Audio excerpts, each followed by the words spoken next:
Hey everyone, this is Angie Norris with Tar Heel Thrifts for You. That's the name of my YouTube channel. And I am just beginning to do some book reviews on this channel. I may eventually change the name of it, but for right now, it's Tar Heel Thrifts for You. I live in North Carolina, which is the Tar Heel state. And I have recently decided to do some book reviews. I'm not a professional.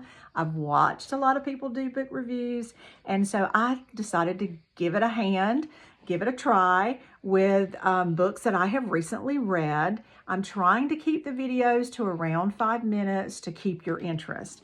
So one of the books that I picked up for the month of October, because I wanted my TBR list for the month of October to be spooky, horror, paranormal, psychological, thrillers, things like that. One of the books that I picked up was The Last House on Needless Street by Catriona Ward. Now, just look at the cover. Now, does that just not speak spooky vibes? It looks like a haunted house. There's a cat on the cover. That little spooky looking sky. So let me read you what the back of the book said. It says, in a boarded up house on a dead end street at the edge of the wild Washington woods lives a family of 3. A young girl who isn't allowed outside, not after last time. A man who drinks alone in front of his TV, trying to ignore the gaps in his memory, and a house cat who loves napping and reading the Bible. An unspeakable secret binds them together, but when a new neighbor moves in next door, what is buried out among the birch trees may come back to haunt them all. The Last House on Needless Street is an immersive and shocking journey that will keep you guessing until the last page. Now, it was about 300, how many pages was it?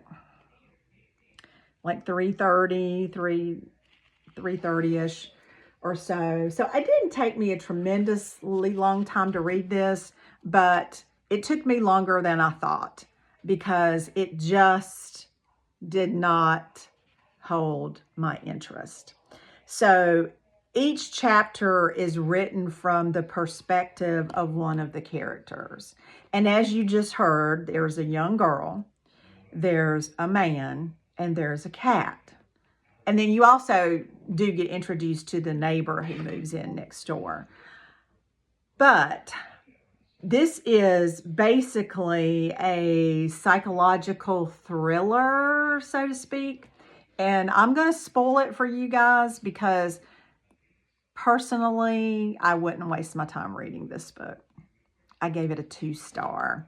Because what this was supposed to be was like a psychological thriller, but then what you find out that it is the author is writing about a disorder called DID, dissociative identity disorder, or, you know, in the old days, I guess, it was called like multiple personality disorder.